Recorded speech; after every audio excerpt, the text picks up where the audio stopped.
Good afternoon and a happy International Women's Day from wherever you're watching us from. This year, we are celebrating International Women's Day, coming to you live from Muthaiga Country Club. And I'm joined by an able panel of ladies. We're going to delve into the topic of challenging gender stereotypes, mentorship, and holistic well-being in the workplace. But before then, this year's International Women's Day theme is Accelerate Action. And what exactly does Accelerate Action look like to you? Be it gender equality? Well, this year's theme is looking to emphasize more on the agency of advancing gender equality. So kindly stay tuned for our conversation today, and we're looking forward to your feedback. Send in your tweets, send in your messages, and send in anything that you think would aid or chime into the conversation today on our social media pages, that is NTV Kenya. Well, as we delve into the challenges in gender stereotypes, mentorship, and holistic well-being, I'm joined by Anna Katuki. Anna, welcome, from Gender and Inclusion Advisor at Plan International. Welcome. Thank you, Ellen. I'm also joined by Gwen Kinisu. Gwen is the CEO and Managing Director at Prudential Kenya. Thank you, Helen. Thank you. And I'm also joined by Rizwana Perboy, who is the General Manager at Lions Sightfast Eye Hospital. Welcome, Rizwana. Thank you, Helen. Well, ladies, happy International Women's Day to you too. Before we delve into the conversation, what are you looking forward to today, Anna? Absolutely. Thank you, Ellen. Thank you for having me. Thank you for having us. And happy International Women's Day to you as well. Thank you for the work that you're doing.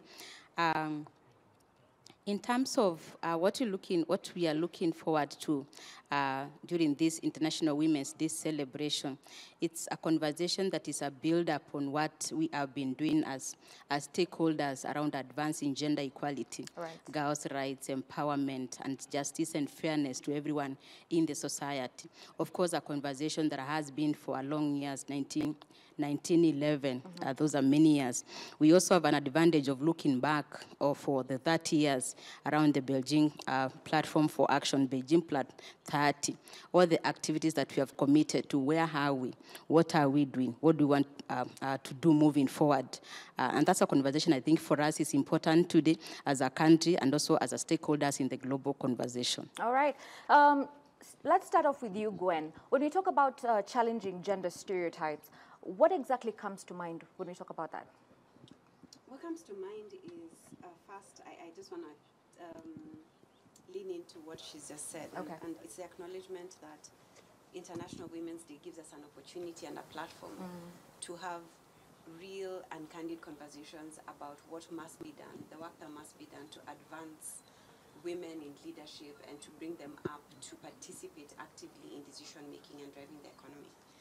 So when we talk about challenging gender stereotypes, what comes to mind is the work that we must do in order to be able to empower women leaders, to empower emerging women leaders, and to partner with our partners, our male partners, so that we're having the right conversations. So calling out gender stereotypes when they happen,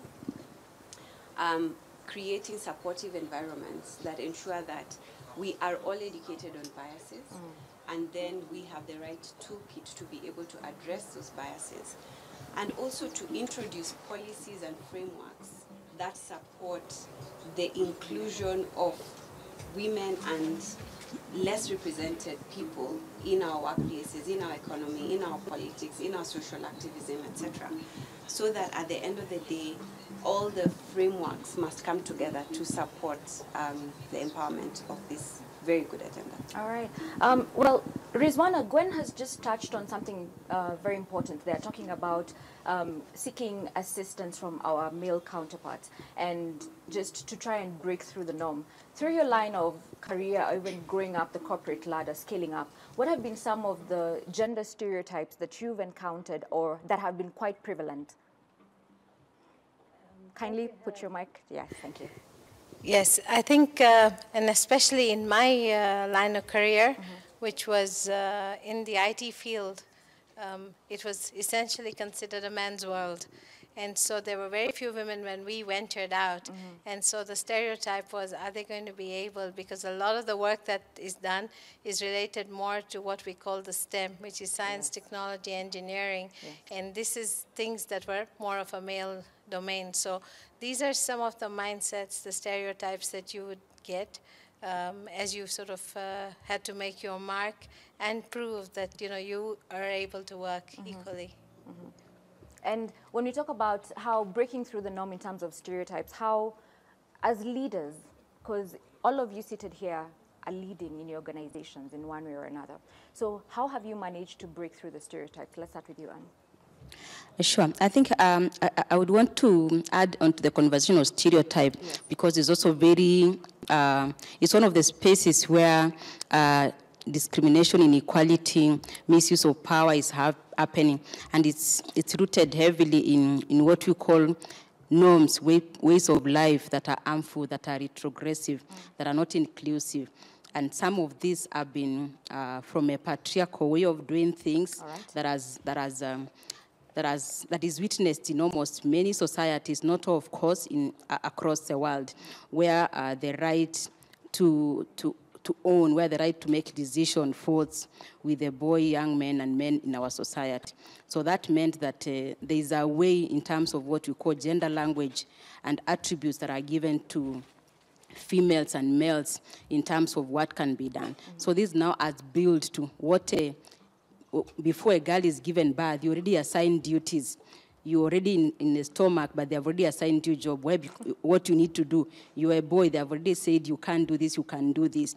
And these stereotypes are taken through the education system, through the growth system, to a place where now even in our sector, for whether it's corporate, whether it's work, whether it's offices, these are being transmitted. So it's an important conversation, because then that's where we are having a challenge to advance the equality we are speaking about. So to your question in terms of workplaces, what is happening? Critical, of course, is something that I say institutions, organizations, individuals have to be very intentional about bringing everybody on board. When we go to a place, we need to be able to ask a simple question. Is everyone represented in this space where we are? If they are not, why are they not? What can be done to bring them on board? And then this now can help us when we speak about advancing action, advancing what we are doing and impact in our spaces. And Ellen, I think critical to know is that the offices are representation of our own homes. They are representation of our places of worship.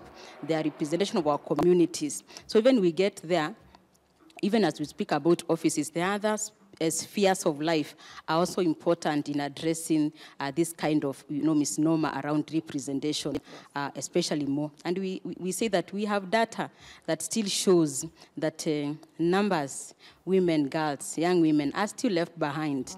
So we have numbers from our national statistical offices that are telling us 1 out of 3 women are going through discrimination. We have numbers from the World Economic Forum that 2% women are earning less. We have numbers from our own organization as Plan International, where we are seeing 27% of young girls afraid to leave school and go home because they are afraid between the distance from school. And those are contributing factors on how, even when they're given opportunity in offices, how these challenges build up. So I think that's something that we need to look at, build up of a society and way of life, and then how it affects, a girl, a young woman, a woman to the place of leadership. And I want us to note that we speak about gender equality. Gender equality means fairness for both men and women in spaces for opportunities. So it should not be construed to mean that it's a space for women. So all of us have to be on the table, our inclusion aspect, our diversity, in everything that defines us. Thank you. All right. Well, just to add on to that, Gwen, Anna said that when you delve into the data, 1 in 3 women often look at themselves that they're not capable of. And you find that when a girl would think that and she enters the workforce, one would suffer from, you tend to look at yourself as though you're less than, you're not capable of doing something, sort of imposter syndrome. Now, you're a woman who has scaled the ranks in your workforce, and I'm sure the challenges that you have gone through. And maybe would you like to touch on that so that even our young lady who's watching you and she says, this is the lady who I want her to be my mentor. I want to understand, what is it? How do you break through in corporate? Okay. I don't think we have all day, so I'll try and give you, I'll try and give you 2 examples. All right. Yeah, I think maybe the most recent example I would give you is I was in a meeting recently where we were making some principled decisions, and somebody said to me, oh, it's 5 p.m., you have to go home and take care of your children. Now, I have numerous examples where perhaps I'm the only woman on the table, and the expectation will be that I'll be the one serving tea. Oh. Right? So I think even, and today we are celebrating International Women's Day tomorrow, and the hashtag is Accelerate Action. Yes. So maybe leaning in on that, I would say, as we accelerate action individually, some of the things I would want my younger sister, my daughter, to think about is, one, I think I am grateful that all these things happen because they force me to be resilient. So I think building that inner resilience to be able to know that perhaps you're seen a certain way, and it's important that you show up in a way that best represents who you are. But number 2, you can't do that if you're not aware that it's a bias. And with that, I'll say that there's always 2 sides to a coin. On the one hand, the acknowledgement that sometimes those biases are so innocent, right? How so? Yeah, that the person who's looking at you as maybe because you're a woman and you are a nurturer, you should therefore serve me tea. I don't think they always come from a bad side, from a bad place. I don't think it's always bad. And so I would say that you perhaps maybe also need to look at these people with empathy, that they don't know. And if they don't know, then the work to get them to be aware is ours. We must be able to diplomatically and using data be able to say, hey, would you have done that if I was a man? I remember there's a time I went into a meeting, and at the end of the meeting, somebody said, oh my gosh, we should have offered you tea. And I said, it's because I'm the only girl here, right? Because if there was one, she would have thought about it. Yeah. And that's a good thing, right? So even as we think about the biases, the stereotypes, we've also got to be able to lean into what's not negative. Yes. And what's not negative is the curiosity around, oh, she's a woman leader, so what else? What muscles does she bring that men don't? So I would say, 1, be aware, 2, be resilient, 3, seek out mentors, seek out people who help you to be able to see the wood for the trees. Because sometimes you can think, maybe it's my perspective that's different, but then you find out that it's not just you, right? So finding mentors, supporters, promoters, sponsors who allow you to be able to articulate yourself in a way that then promotes your position and the impact you bring to the organization, as opposed to letting it be a gender-specific conversation. All right. Thank you.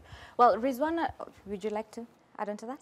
Yeah, in fact, I wanted to add on to what Gwen said about, for example, serving tea.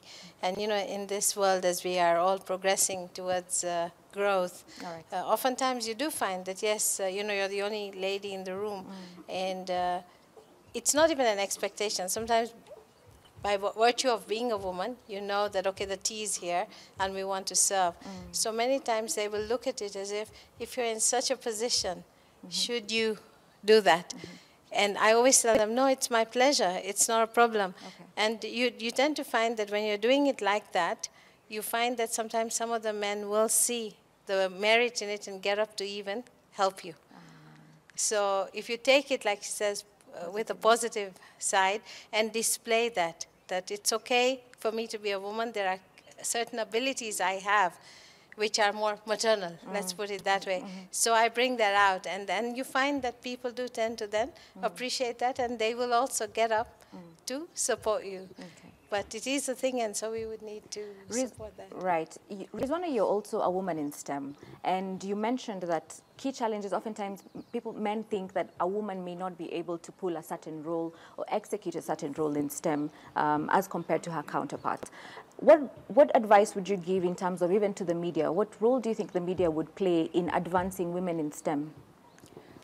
I think the media would be able to play a very big role because actually speaking, a lot of the things that are even coming through today in computer science, in IT, in AI, they have their homes or their roots where it has been the women, like COBOL programming, it was a lady. So similarly, some of the vaccines, it's been a woman. So the idea being that media could actually create these as maybe some role model scenarios, maybe developing stories or even movies around how these ladies develop and their role models. They didn't speak much about it. And that would be one of the things that we would talk about, that ladies must come out and enumerate what they do so that we start to showcase our abilities and create that space in this world where, both genders look at now your ability and keep the gender aside. Yes. To add on to Rizwana's remuneration comment, Anna, tell us, oftentimes when a woman goes to the negotiating table to speak about her salary, she's often asked, oh, how do you juggle being a mother and balancing career? Our counterparts, the men, are not asked, how do you juggle being a father and being a CEO, So where do we draw the line with that? Absolutely, and it shows the importance of the work that we are doing and why it must continue having the conversation every day because change happens because conversation happens. But in terms of when it's called gender pay gap. It's a gender pay conversation where the scales, the remuneration spaces are drawn in a way that the money is available, the pay is available for that gap, but maybe it has been put in a range. So chances are, if a woman comes, of course there will be that conversation around where people want to bring out the fact that you are a woman. And when you're a woman has been seen to be drawn in spaces we call triple roles. All right. So triple roles will be that they're in the reproductive space, then the productive space where they are working to bring money. They're also in the community and leadership spaces. A lot of times when you look at the boys, young men and men, what happens is that a lot of time you will not find them in the production space because the nurturing work, the caring, the cooking, the nurturing space will heavily be that. And so what happens is that sometimes when women go to spaces of salary negotiation, if someone has not been mentored, like my colleagues are speaking about the conversation about coaching and mentoring and guidance, where someone has been taught about their skills and how to be able to ask for what is due to you because of your learning, then it becomes that chances are they may go down against their peers. But also, Ellen, there's also another challenge. Remember, there's usually a progression of career. So chances are if a couple got married when they had a degree, if a woman got pregnant, the husband, chances are, had an opportunity to go and do an advanced education. But the other time, the woman took the opportunity to also grow their part of the family. So if you took these two people from different sectors and you brought them, if an organization is looking to remunerate these two people, the one with skills will get that. So what do we need to do? What we need to do is to be able to understand. And that's why as a country, Ellen, we are speaking about the conversation on care work. We must be able to label, remunerate, and recognize the care work that is being done by women in terms of what they are doing and how it is contributing to the GDP of our countries. Then we can be able now to mentor them so that they can be able to explain when they go for negotiation, why is it that they need to be able to get equal pay. And then the other part is that support organization, Ellen, to be able to not focus on the roles that women has done when they are given pay, but look at what qualification, the responsibilities for that position, and what is expected. And that's why we must continue with the conversation of coaching mentorship for the women as well, and of course for men that need to be able to be supported. Thank you. All right. Gwen, when we look at data, the data that we do have at the moment in terms of the pay gap, there's data from United States that shows women earn 85% while their counterparts are earning $1. This came up from 65% around in the 2000s, but now the pay gap margin has been slightly bridged from 85 cents to $1. But in Kenya, one of the key challenges that we're seeing, we don't have significant data to be able to show that this is the pay gap between men and women. Maybe could you delve and tell us in your organization, how are you trying to bridge the gap? And as a woman, how do you sit down and negotiate and say, I deserve this, I think I need this because of 1, 2, 3? Great.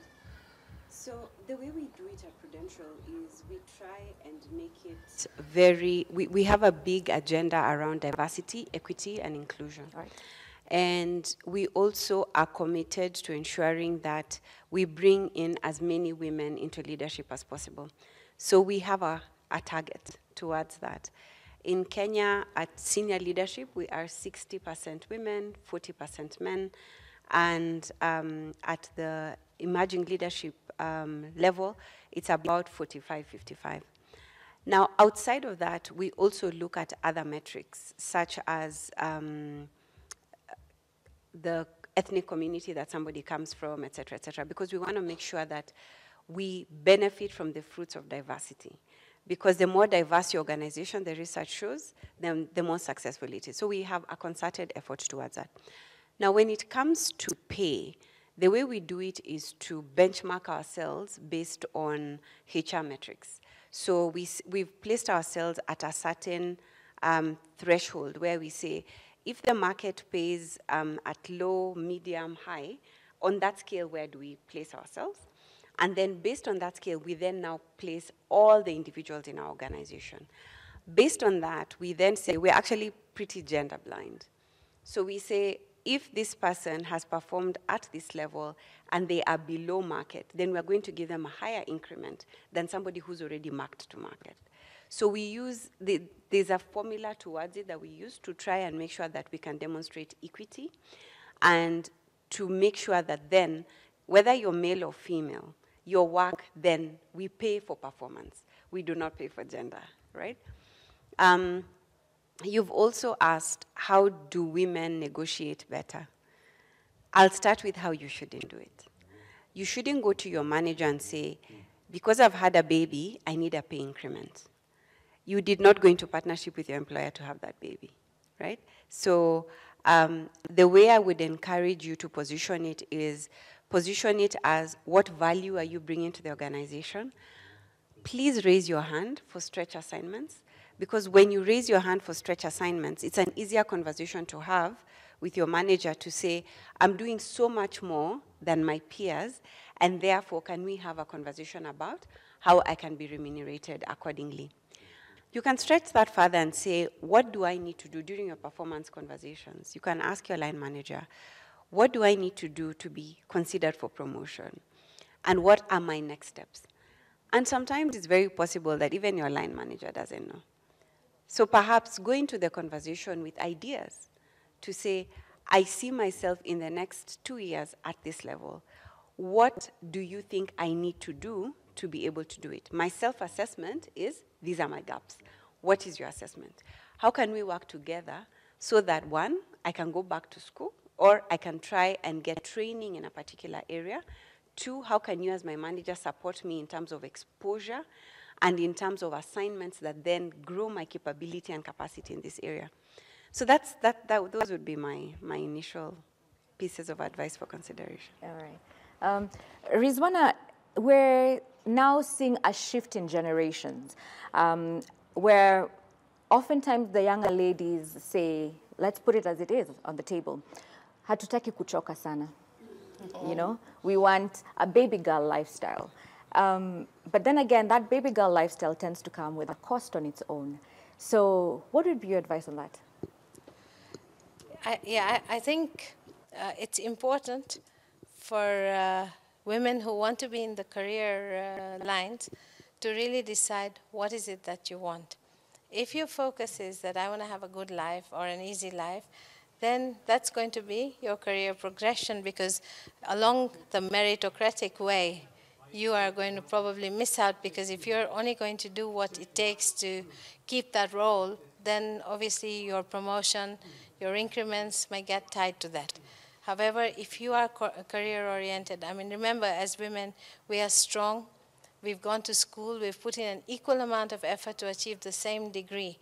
So we should really initially work towards getting to where you want. It's a little bit like an aircraft. When it takes off, if the pilot doesn't put in full throttle, we are not going to achieve altitude.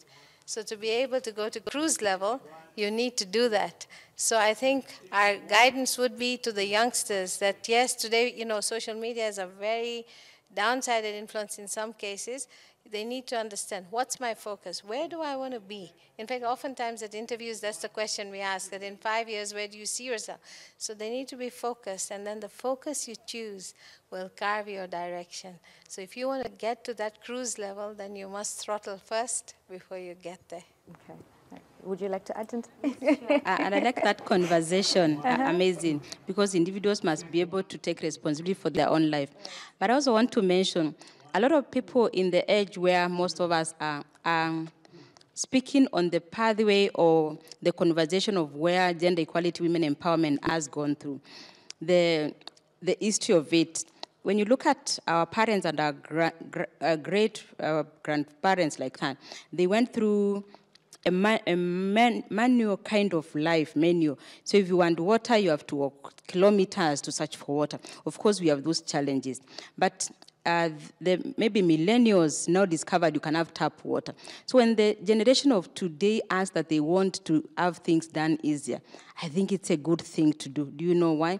If technology can make work easier for a woman who has a baby to have clothes washed so that they don't have to take care of their baby and wash clothes, that can give them time to go to virtual classes and advance their career, and you can have that gap on gender pay, career acceleration closed. If they want to have a research with IT and everything done, absolutely. If they can get nannies to help them with the child, it's also an important conversation because it takes time and toll on them. Because if they're not able to get support, so that aspect is important. Of course, the cost and everything that goes with it is a conversation that now someone has to be accountable in terms of that. But we should not feel, a young girl, a woman, a mother should not feel guilty at all for being a woman, for the duties that they are doing, and for any help that they can be able to get. It's important for us to look at that. Yeah. Gwen, you chuckled a little. Do you have something to add into that? Yeah, I do. And I am a firm believer that for you to be able to grow in your career, and I like how Rizwana put it, it's a decision. You've got to be able to ask yourself whether you're willing to pay the price, because it requires sacrifice, right? But even as you do that, and if you happen to have a family, then in my experience, that requires so much more. I like to joke that if I'm sitting in the boardroom with my peers and something is wrong in any of their homes and their meal, if the salt gets finished or the gas gets finished, they're not getting a call, but I am, and it's urgent, right? So what does that mean for me to be able to perform optimally at work and to show up optimally at work? It means I need to be so much more organized, and I need to curate a support system that supports my family and myself for success. So I couldn't, I can't overemphasize the point of being extremely organized as a woman, of being a very good planner, of making sure that your support system does come through for you. So I think for women whose careers are quite demanding, the role of aunties, nannies, uncles, grandparents is even more important, because then they provide that village that your children so badly need in your absence. Rizwana, Gwen has spoken about having a great support system. And one of the trajectories when you're scaling up in terms of your career, be it male or female, is the role of mentorship. From your experience, how has mentorship influenced you to be the woman that you've been and you've become today? Before I answer that, I just want to echo and say this, that many times when, we've had even families who are relocating back from the diaspora. So oftentimes I always tell people that in Kenya, we are blessed because the family culture still exists, and we're able to still get affordable home help. So if a woman wants to really grow her career, this is one of the fertile grounds where you can do it, because in the first world, a lot of times that's the backseat, because nanny help is too expensive. Even sending them with babysitters or anything is very difficult and challenging, especially with weather and things. So here we have that. So I think if you want to really grow your career, you know that this is there. And if you plan yourself, as she says, you organize yourself, you can do that. And another conversation, as we said, we need to get the men into the conversation right at the time when children are born. Because, as we say, typically boys will not be told a few things, whereas we need to encourage that conversation where boys need to know that they have to lend a helping hand. And in the past, when we grew up, it was like you were never spoken to, you would never speak to your dad. Many times it was through mom. Today, you want to be able to give that confidence that you should be able to freely converse with your parents, because that now goes to the workplace. Because if at home you were intimidated, that's what you take to work. So that was it. As far as mentorship is concerned, as I told you, in the STEM era, then it was a men's world. And what I found is maybe I was blessed, and I would encourage senior leaders in places, mentor the youngsters, because the mentorship that we received, you are thrown into the deep end, but always with a safety net. They won't micromanage or hold your hand, but you know that somebody is watching, and they will support you and take accountability for whatever that decision pans out to be. This is a big confidence builder, because that is what helps you to want to venture into the unknown, because you know that somebody there has given you the string, and they are still there to pull it in case something goes wrong. So I would really encourage that level of mentorship, whether it be a man or a woman, that your younger peers, people you're mentoring or working with, guide them that way, give them the support. Don't shy away from supporting them when things go wrong, because that will give the added confidence. Okay. And when you talk about not shying away from giving advice, from your personal experience, how has that been? How has the journey for mentorship been for you in terms of even, do you have mentors in the same line of work, outside your line of work, gender orientation? Okay, in my case, it was an all-men mentor thing, and most of them were my my supervisors or my directors. And I think the guidance that we got from them, a lot of the experience, a lot of their knowledge, a lot of their learning. I still remember I was in computer science, and we were doing some project programming and the stocks, and I think the numbers didn't make sense to my boss at the time.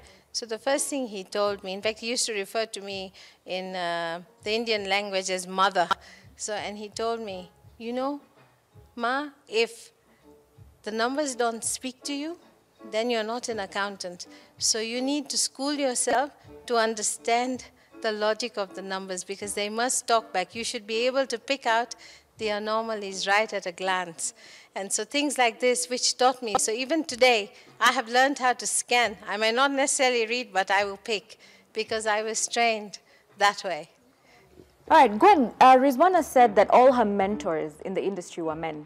And in our previous conversation, you said, when we look at gender stereotypes, let's not judge our counterparts, the male counterparts. Maybe they don't know, So would you advise women to have more and more male mentors, and maybe why so in this case? I would say I think it's important to have a balanced view. From my experience, I have had the privilege of having both male and female mentors, but more male ones. And in fact, I try, and last year I gave one of my former bosses a call to say thank you, because I was getting onto a panel and I thought to myself, am I getting onto this panel to be authentic and speak about my experience, or are we only talking about women's issues on one day? And I called him to say thank you. Thank you, because when I had my son, my firstborn, he allowed me to go home every day at lunchtime and nurse my son and introduce flexi time. And those days, flexi time was not a thing in Kenya. So I think having male allies who support you, and I think Rizwan has put it so perfectly, that it's so much more impactful when they are your supervisors. I remember one of my first mentors trained me, and I think they have such a fundamental impact on how we grow and how we just emerge, because he taught me, he used to tell me, Gwen, train hard, fight easy. And I couldn't put it any better, because when I go into my board meetings, if I haven't prepared hard, then the fight is tougher, right? So that has carried me on very, very difficult times, that I must remind myself to train hard and fight easy. So to the younger people, I would say, to the younger women who are coming up, I would say, please get mentors. They have gone before you. They know your experience. They will give you advice that makes you bolder. It's your first time to experience these things. It is not their first time. So they give you wind for your sail, so that even as you're trying to resolve certain issues, because they've been there, with their advice, you have further confidence.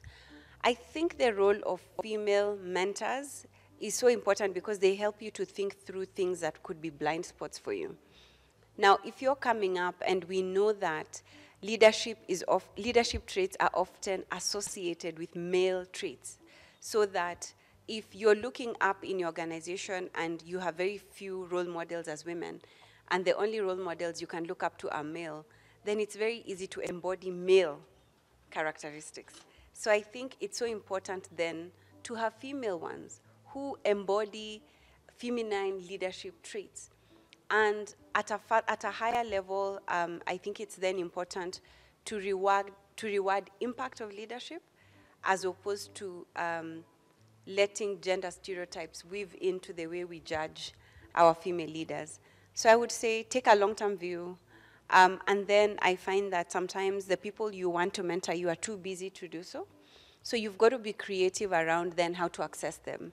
So not everybody is available to you to put you on a 6-month program. So perhaps identify, I need to speak to this particular person about this particular issue, and glean off them the knowledge that I need. And so you make it bite-sized.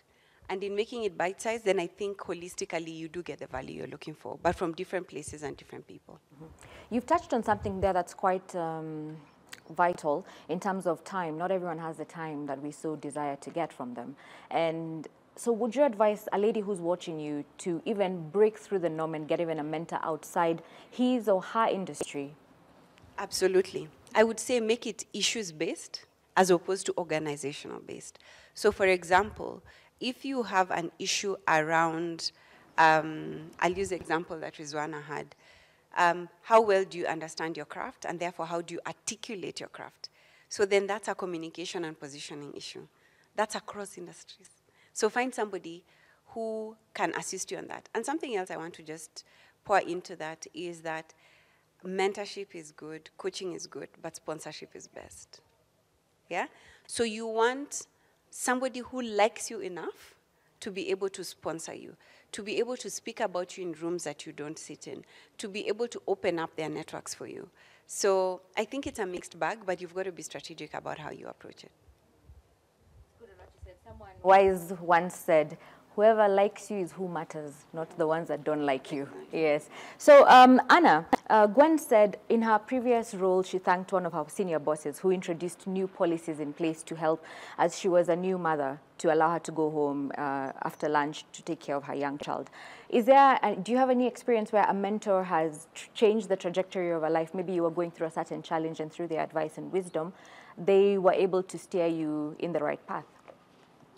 Absolutely, Ellen. And when she was speaking, I felt myself go back to my early years of motherhood, when this is like me now. When I got my baby, of course, those are when it's a firstborn. The terrain is a little bit different, and my manager, who was a man, interestingly told me, Anna, go home, take care of your child, just be able to deliver. And past the legal requirement that I'm supposed to be home, I was able to get additional time for me to be able to take care of my child. So when she speaks about flexi time, which probably many years ago was not there, I am a beneficiary of that. And it's a man who I honor till date, because I was able to spend enough time with my daughter. And that's important for us to move that conversation now to space, to our own offices. We want to implement what we call gender-sensitive policies. We want to have wellness rooms in our offices. We want to have flexibility and flexi time to support our new mothers, wellness for our staff. Even our male parents who are taking care of their own children, this wellness space should be able to support them, because if they are supporting their family, they can be able to benefit. So that when you speak about equality now, it's inclusion of all of us. So for me, I've been a beneficiary, or I've benefited from a process where my supervisor was able to give me that time. And I have now included that in my conversation in workspaces to support organization institutions whether where I work at Plan International, even the others that I interact with, this is an important conversation. Why? Because if we're able to give support to the care work, then we can be able to support women who are in the reproductive and productive sector to be able to contribute to our GDP as a country and also globally as a country as well. Right. Anna, your organization also delves a lot in terms of matter gender. And can you, when you're out in the field, when you're meeting the girls, even before you get to womanhood, you are a girl, do you have those conversations on ground and say, hey, in as much as we're helping with reproductive work, we have a certain group of girls who we now can steer this mentorship conversation when it comes to certain issues? Very true, Ellen. Important is that even in our own processes, businesses, and way of doing our work, is that we always ensure that we are allocating resources to giving capacity to our girls and young women who are our biggest client in our organization, to have that power, understanding, and confidence or agency to be able to stand up. In one of the programs that we conduct in Nairobi, for example, last year, we established a program called Enable. Our program is called Young Health Program, where we are supporting young people in urban Nairobi around their own well-being, health, and conversation of leadership, participation, of taking charge of their own health. Where because we are seeing young people getting non-communicable diseases, which was not the case before. And that means that's a generation that is going to be left in career as well. So as Plan International, the program Enable, we crafted it to support girls because we have them in our programming. But we also realizing that they are hitting roadblocks. They have the voice, but they get to boardrooms, they get to spaces where they want to advance their career. They want to go to the government offices and influence a policy that they feel is not okay, that needs to be looked into. So when we provide them mentorship, and we are picking mentorship from across everywhere, from government, private sector, individuals, so that they can benefit from an array of experience. And that for us helped us because when we finalized, the young girls were very clear that was what they needed. And now when we are here today, like yesterday, we had an opportunity. The United Nations Working Group on Discrimination Against Women based in Switzerland is developing a care policy. Plan International fronted, and of course other countries across Africa and Arab area, gave girls an opportunity to sit with the UN Working Group and speak about care work. How are they able to do that? Because through our mentorship program, coaching program, empowerment program, they are able to articulate their own issues and represent the voices of their fellows. So for us, the aspect of course, supporting them through mentorship is very important. And of course, we also have to identify ourselves as an organization. How can we become better in this mentorship program? What qualities do we need to do? And the conversation of well-being. And that's why, as an organization, Ellen, last year, we established a wellness sector for the whole organization. So if a staff says, I don't feel well, let everything stop. What is it you're feeling? How can we support you? Because it's like your bicycle, your motorbike, or your car. If it's not service, it's not going to take you where you're going. So that's the engine that we need. And the wellness conversation, which we are having today, it's important because we cannot have to accelerate action if the people that we are looking at are not actually well supported. All right, Gwen?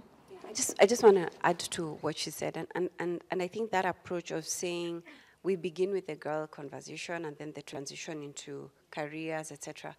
But I also think there's an emerging conversation around you've got women doing well and getting to a certain level, but then not breaking that ceiling.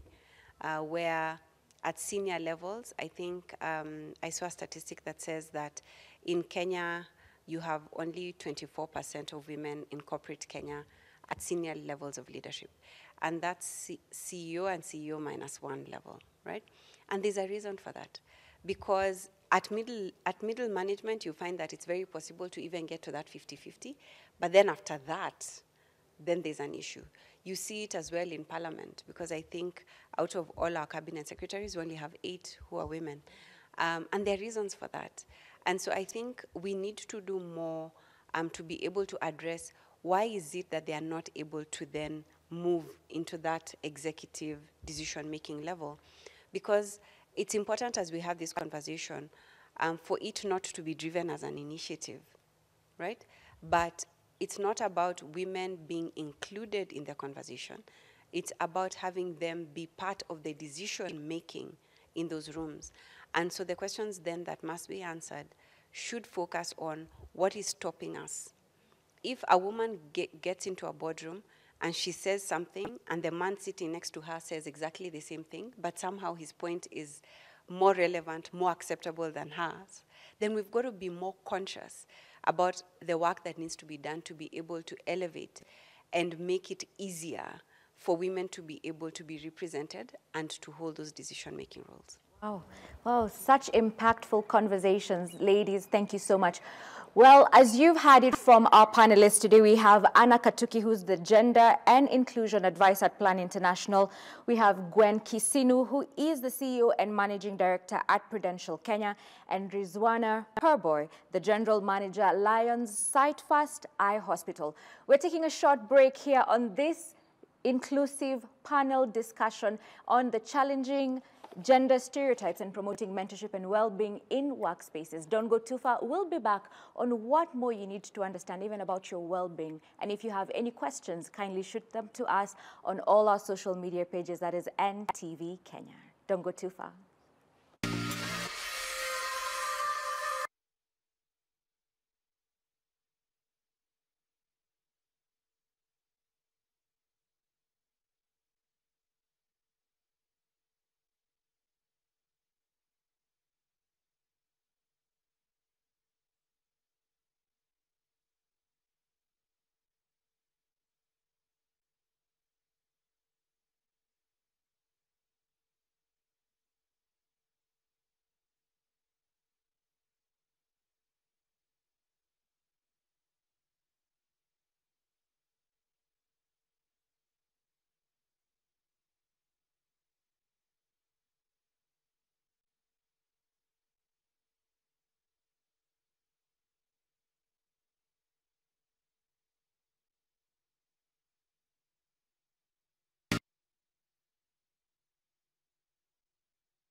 Welcome back. In case you're just joining us, we are celebrating International Women's Day.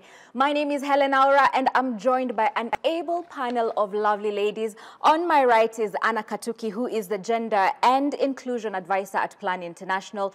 To her right as well, we have Gwen Kinisu, who is the CEO and Managing Director at Prudential Kenya. And to Gwen's right-hand side, we have Rizwana Paboy, who is the General Manager at Lions Sight First Eye Hospital here in Kenya. Well, our topic of conversation today is the challenging gender stereotypes and promoting mentorship while prioritizing holistic well-being, could be at home as well as in the workplace.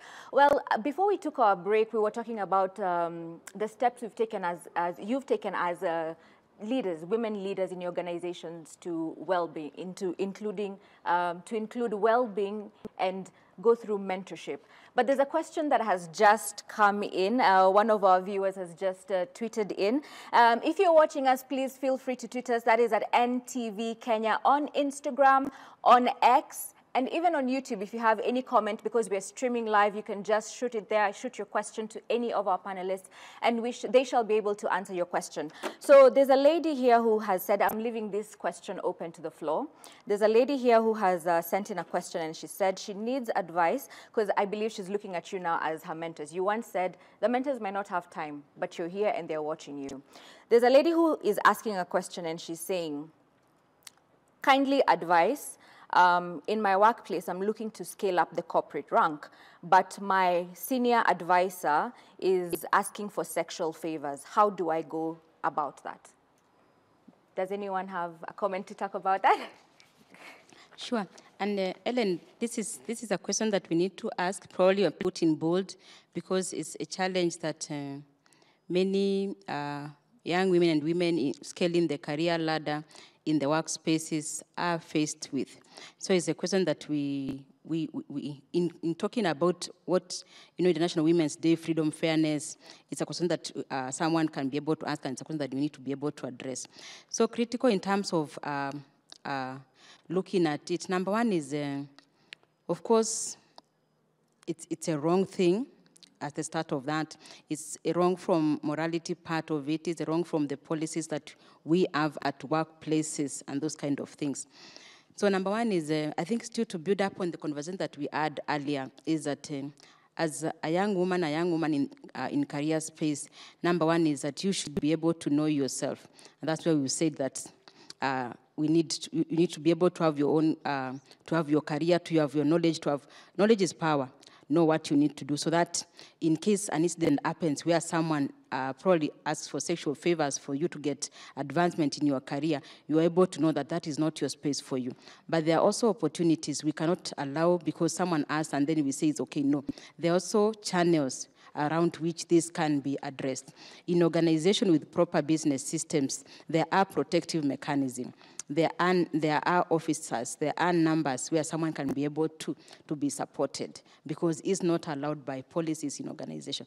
And that's where even with the biggest private sector body, KEPSA, Kenya Private Sector Alliance, we have worked with the organization, with the entity for a long time, and now we know that Kenya Private Sector Alliance has a gender and equality policy, which is guiding institutions that are under it to ensure. So the conversation of protection should be there. Number two is, of course, if it's a space where you're not respected, it's a space where you don't need to be. It's also scary because someone may need this job, so it puts them at a tango in terms of what they need to do. So that's where very, very critical the processes that are in the organization to be able to support this person.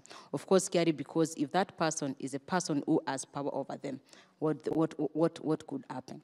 So it's something that is affecting many young people. But like I've said, if there are systems, because we have seen before, even in other countries, if someone faces sexual harassment, law is applied, and we have anonymity, we have protection in our country where someone can be supported without exposure but still be able to get justice. So this should not be able to hinder anyone. It's important to explore as many opportunities as possible to ensure that someone gets supported. All right. Does any of you have something else to add on? To that. All right. Even though Anna has answered that question very, very well and very broadly, so I feel like there's very little to add on to that. What I'll do is I'll try and stretch it a little further and say that sometimes in my experience, so first I want to tell that lady who's asking the question, I need to tell her two things. One is that she's not alone. It happens. And number two, you do not need to sleep with anybody to advance your career. And you do not need to compromise your values to advance your career. Now, I want to extend that question to somebody who might, because I think the way you receive this, it's sometimes either very explicit or sometimes it's very subtle, right? So, and sometimes it's the ask is not for sexual favors, sometimes it is for a relationship. So it's quite broad in the way it could come to you. And my advice is outside of, in addition to what Anna has talked about, I would say that one is please do not put yourself into situations where there's a chance for that to happen. So time alone outside the office with such individuals should be avoided. But at the same time, my approach has always been to keep it light. Yeah, to keep it light in that sometimes I have assumed that you're so grown, you can't be asking me that. Yeah, so I will instead focus on a great relationship at work and on a great friendship, if it is possible. If it is not, then we keep it professional. And so I found when it has happened to me, I typically will laugh it off, right? And I will then move on to other things. And typically what has happened is that they get tired of asking. And because they do, then it allows that energy to be directed in the right place. But I'll say that if you think that it's getting out of hand, then definitely you need to use the mechanisms that are available to you so that then there is safety. And I know a lot of organizations are taking that stance. Obviously, as Anna has said, if that person is in a position of authority over you, then do speak to HR and see how HR can support you through it. Yeah. All right. Rizwana, do you have anything to add into that? I think I resonate because the most important thing is not to do the wrong thing. So you'd rather do what's right, take all the support that you can, because there are support structures you can work with, and try to skirt that situation as best. The other question that came in was kindly ask the panelists, because I believe you all touched on this, how do you negotiate as a woman in terms of upscaling your salary? So in terms of us upskilling your salary, there's something we have mentioned, I think Gwen has mentioned, critical start from a point where you have upskilled your skills, upskilling on a personal bit, all right? So we are not going to ask for a salary increment because we are women or we are men. We are staff who deserve. So number one is enough skills. I've said knowledge is power. Look for it. It's free everywhere. The other aspect is that show what you are offering. All right. So what you've done before is it's okay. It's good. It's a starting point. But critical is that what can you offer from where you are moving forward to an extent where now this organization knows that this is a great resource that we need to be able to have in our organization, and then the conversation of course, increasing or upping your salary can be taken into consideration. The other thing that is very important is that understand dynamics that support what you are asking. So if what does our policy say about this particular matter? What does the National Employment Act say? What is it that I can be able to say according to this, according to what I have done, moving forward, whether things have changed? Having that knowledge, it's important. And then it's able to support you now to be able to negotiate at that stage. Yeah. Anyone else something to add? Yes. So something in addition to that, I'll say that promotion is largely driven by what you bring to the table. And so being able to articulate and quantify that is important.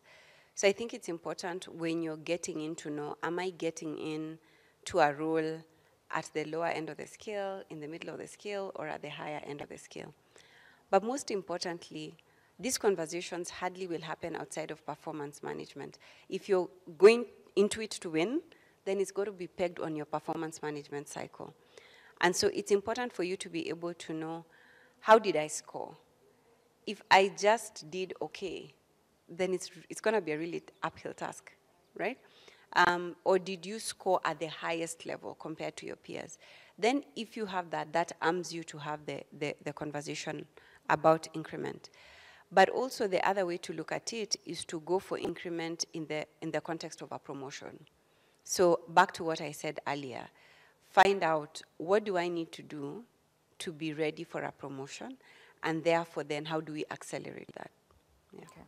And Rizwana, maybe just before we close this particular conversation, would you advise someone to even take up extra work without maybe necessary pay at that particular moment? Because again, back to the generation that we do have, if you're not going to remunerate me for my work, I might as well give you the bare minimum, you know? So right now what we're saying is, in as much as you're saying be self-driven, so would you advise someone who's watching you even to go beyond the work that they normally do, in as much as it's tiring, yes, but it will pay off at one point? It definitely will pay off, because anything that you go over and beyond, one, it's going to contribute to your growth and your confidence. But two, it will be things, because you're going over and beyond, it will be seen not just by your immediate supervisor, but by others. Because sometimes it may not necessarily just be within your unit. You may have gone out of the call of duty and impacted others, in which case it will obviously be seen. And so at decision time, whether it's performance management or there is a role where you can be promoted to, you will be able to showcase this. And the other important thing is making sure that you keep a track of your achievements. Within your work role, everybody knows what you're supposed to do, and you'll be evaluated. What else did you do, or how did you exceed an expectation? So long as you're able to bring that out to the fore, definitely it will be seen. Because institutions, as we say sometimes, it's the 80-20 rule. 20% of the people run 80% of the work. And so in this case, it is those 20% who will come out brighter and obviously with more opportunity. All right. If we just add, the one thing I'll add to that is, do all that, but make sure you create visibility for what you're doing. Yeah? Because you can do a great job, but nobody knows what you're doing. And as women, we don't do that well. Yeah? Should I wake up one day and say, hey, I do 1, 2, 3, 4, 5, 6, and you all need to see me? Or how best can you articulate that? So there's different ways. One way I'd encourage somebody to do it is, you've probably worked on a project.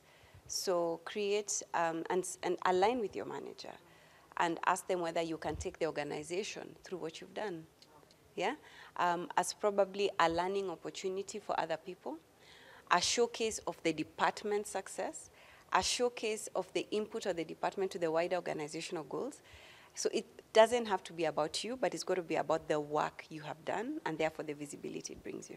All right. Okay, yes, Anna. And there's something that it's important that many young women and women would suffer from, called imposter syndrome. All right. So where you do extra and hard, but you don't want to attribute that to yourself. So then someone has also to be able to work on that, where you actually take credit and be proud of the steps that you're making. So taking work on and extra is important, because it can also grow your skills and your career, just like she has said. Okay. Well, to our audience, if you have more questions, kindly just text us the questions, or you can shoot them through our social media pages, that is NTV Kenya on Instagram and on X. Now, let's move to mental well-being. You all are in top organizations. So I'll start with you, Anna. What is your organization doing to prioritize mental well-being in the workplace, particularly for women? So like I'd mentioned earlier, is that as an organization globally, we have launched what we call wellness and mental support for all our staff across the world. So this is a conversation where we are seeing high rates of burnout, Ellen, at work, high rates of staff just kind of giving and leaving career because they feel it's overwhelming, especially women who have to balance care work and nurturing and as such with the work, and they're not supported well. So for that, and then what we have done is that we have supported women champions and male champions in each office. So this means that staff have an opportunity to shout for help, and someone is there to help them. Critical is that we have very vibrant frameworks and policies around staff wellness, especially and new mothers and new parents at work, staff that are not feeling well because of their health and as such, to be able to support them. And this is important because it's anchored on our policies, so it becomes something that staff can be able to call out when they need that kind of help, which is critical. Of course, this is extended. We are doing a lot of efforts to ensure that we are adhering to national and international statutes that ensure that we are supporting staff. So yes, for our staff, and of course, because Plan International works heavily through communities and partners, we're also ensuring that we are also extending this to them so that we are not from an IO's kind of perspective, but we're also supporting the communities where we are working, because they also, most of our partners also have staff, and those staff need to be supported because they are also reaching our client. So for us, a framework that is very critical, of course, that is embedded on policies, giving flexi work to staff that require that, and of course, sometimes even work from home processes. Also giving attention is that because most of our staff as well would work in areas that are hit by emergency and humanitarian settings, providing support to those staff as appropriate as possible, even in those hardship areas as an organization. Rizwana, Anna mentioned support is very vital from the organization. But sometimes you find these things are often just on paper, but when you get to the ground, it's totally different, especially staff who are deployed in hardship areas like she did mention. But let me bring it closer now to your organization. Right now we have a younger generation being diagnosed with non-communicable diseases as very different from how this used to be projected or diagnosed with the older generation. And you find also stress plays a key role. So within Lions and as a top manager at Lions, is there a framework you have put in place to ensure that maybe if there are stress levels within your organization, or even as you, a woman in leadership, when you are undergoing stress, are there mechanisms in place? Yes, we have put in mechanisms in place because, you know, especially in healthcare, sometimes burnout is there in the longer hours. And not only that, you know, in things like in the field of, like, example, cornea harvest, that is got its own issues with how, you know, the people will work. So what we have done as an institution, we have got a counseling unit. So basically, if anybody is feeling like, we find either the supervisors are reporting to us saying they're going through something, so then what we do is we work with HR and with the supervisor to try and get them to independently go for counseling and, you know, try to understand their problem. We then try to see how we can give them, as we say, flexi time, or try to change their role a little bit to see, because sometimes it's the home that has come to work, so trying to fit that in. We have also, you know, because work does create its own stresses as well. So to be able to create that friendship and that happy environment, we have created our own football club. It plays a Premier League, and we've also got a Zumba. So once a week we do Zumba, and everybody can just after work go and join an hour of Zumba and just, you know, let loose and have a good time. So we try to do this because sometimes it's not possible every day, but we said, no, let's get it started. It'll get them to, you know, do things and sort of let loose, stress bust as well. And in the case of, you know, as we said, women have to nurture. There is that reproductive time and all that. Now, sometimes you're living too far. You can't go home, unlike before where we could go.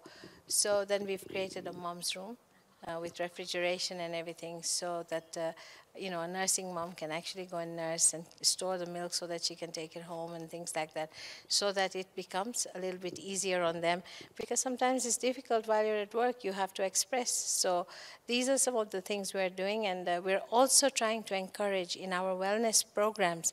We're putting a very big emphasis on the brain-mind you know, the neuro and, you know, depression and all of that, because these are natural. They are creeping in on people as young and old. So we are trying to create this. There are biomarkers, so we are trying to create awareness where we're, you know, encouraging people who are hitting 50 to even go for these tests. So whether they're our own staff or whether it's a patient, because there are markers that can indicate to you an early onset of dementia or Alzheimer's, and there is medication to delay that. So we are now trying to get into that as well, because we've realized that a lot of patients come, you tell somebody they're a diabetic, they can't even afford to come to the hospital every day. They just say, we can't afford it. No, we don't want medication. So now trying to counsel them, trying to see how we can manage them through, you know, how to manage their food plate. So we have a conversation on that. The counselors guide them. We create focus groups of support for patients alike. So this is what we're doing as a hospital. All right.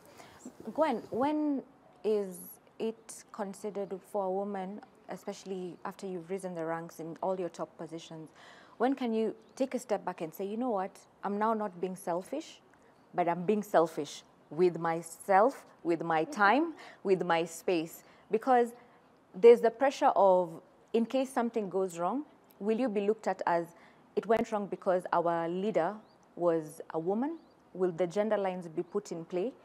And because you're saying, if something goes wrong and I'm not there, I'll be blamed for that. But now I need to be selfish with my time. I need to be selfish with my mental health, because things are running crazy back at home and in the workplace.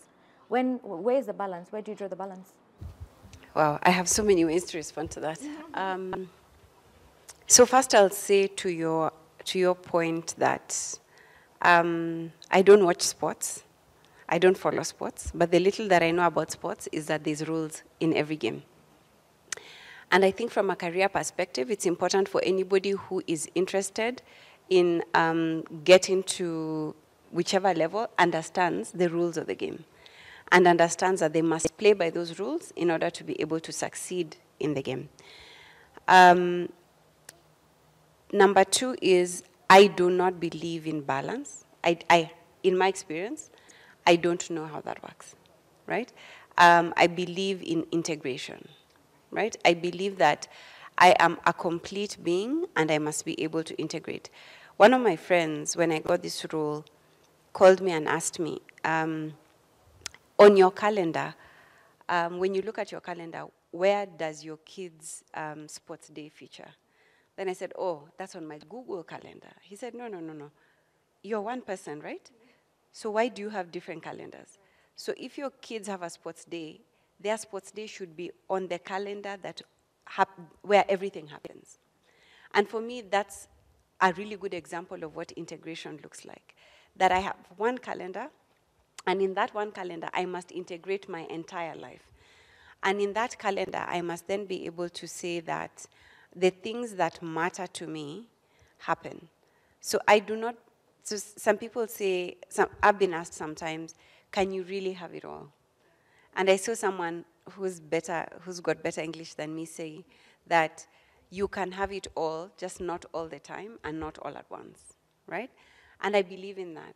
So I think the onus is on anyone who's listening to be able to ask themselves, what really matters to me? Prioritize that and curate a life that then allows you to do that. Now, to the question you asked about, if things go wrong, then what happens?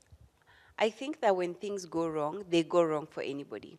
I don't think that anybody takes a gender lens to failure in leadership. So I think you will reap what you sow. You will face the consequences of the decisions you've made. But I think the thing that we need to be careful about is we need to be careful about gender biases and the possibility that those who then come after a female leader would probably have to pay for the mistakes that were made. Because it's pretty typical for people to say, oh, these things happened because of, right?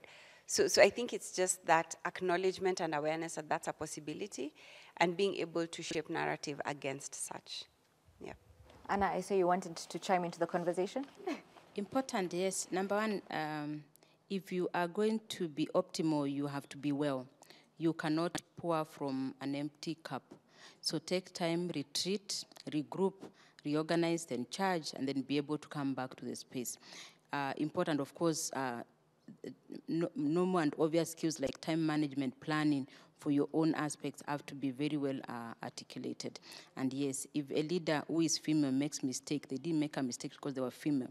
It is a decision. In terms of the consequences, in terms of what happens, it should not be referenced to that error or that misstep because they are a woman.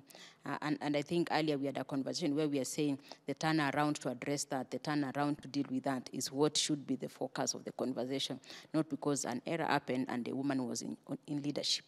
And other women, like Gwen has said, should not suffer the consequences because during the Mau Mau fighting or the pre-independence, the woman did a mistake and we can't have our space now because of an error that happened many years ago. And I think the conversation of bias, Ellen, has to continue. Where are bias coming from? Stereotypes, our socialization process, the patriarchy process. And that's why we can't have a one-time conversation. It has to be hit every day till we break this. Just like we've broken through other barriers. Just like we've had policies because we had conversation. We have conversation that has brought us good policies. Even this one of addressing what we think is not working, we have to be at it almost every other time. I agree with you on the point of ensuring that each and every day we have conversations. We shouldn't just wait for International Women's Day to celebrate women, or the day to celebrate women, or the day of the girl child to celebrate the girl child. So do your organizations have you set aside key dates or events to say, we're doing a training with our women, our ladies, our girls, and we're going to steer certain conversations, talk about challenges, or even training per se? Do you have that in place and policies? At Prudential, we do. Yes. We have a global day where we celebrate International Women's Day. Last year, I was privileged enough to be one of the speakers for our global International Women's Day. And the way they do it, and I really like that they do that, is that at a global level, they look for representation across race, but also across gender, so that it's women speaking and also there's male representation on the panel. This year as well, we have a Kenyan speaking, which is great.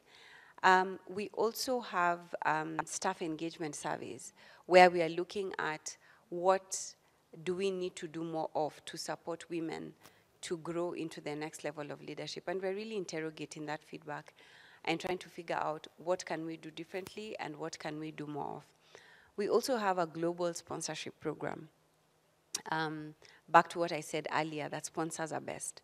And for that, I believe that the target is to get 60% of women on that global sponsorship program. And the people who sponsor them are not necessarily women. And so if then they are sponsored in the right rooms, in the right initiatives, in the right projects, then we can do so much more. Yeah.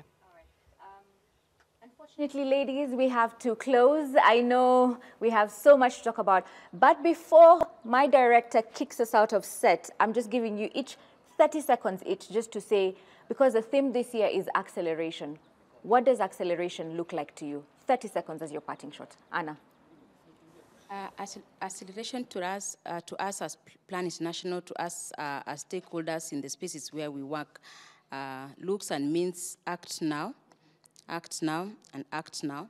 Act now in terms of looking back what we have achieved to ensure that we do not have rollback on the rights that we have achieved moving forward. Looking at the emerging conversation, emerging trends. I spoke earlier about humanitarian crisis, which is affecting our girls and young women. The aspect of gender-based violence, a conversation that we must be able to legislate to ensure that young people are getting resources. Critical is financing. Resources, we must do that. We must speak to ourselves as an organization. We must speak to our government to allocate resources through agenda-responsive processes. And we also encourage our citizens to be able to participate in the budgeting process. And then the voice of our girls and young women must be heard. All right, Gwen, what does accelerate action look like to you and Prudential? 30 seconds. I'll backtrack and say that the change I want to see in the world is where gender equity is not a special Your microphone? Okay, sorry. The change that I want to see in the world is where my daughter is not looking at gender equity as a special initiative, but rather an embedded reality, where leadership pipelines are diverse by design and not by exception. So for me, accelerate now means speak up, act now. Let's do what we need to do to be able to call out gender biases, and let's do something about it. Thank you. I think our voices can make a change. And as a wise man said, educate your women because they will educate the family. And this is critical. So keep up the pressure, as we said, continue the dialogue, not just on this special day as we celebrate all the strong women, but diversity, equality, and inclusion. And we tried at every level, as Gwen says, to make sure that our children and thereafter never have to look at gender bias as, as a topic, as it were. Thank you so much, ladies. That is Anna Katuki, the Gender Inclusion Advisor to Plan International. We have Gwen Kinisu, who is the CEO and Managing Director at Prudential Kenya. And we have Rizwana Paboy, who is the General Manager at Lions First Eye Hospital. Thank you so much for always keeping it NTV, even as we delved into the challenges of breaking the stereotypes, promoting mentorship and holistic well-being. And thank you so much for your feedback that we've managed to engage. Even that feedback that we still have not managed to engage, we'll still tweet back and give you the responses that we have. Ladies, thank you so much for your time. And one key thing that I've actually even steered from this conversation is we need our male counterparts in this journey of ensuring gender equity in the workspace. So thank you so much for your time. Thank you. Thank you for keeping it NTV. Don't go too far. My colleague Nina Shaban is coming up next with her next panelist. Stay tuned.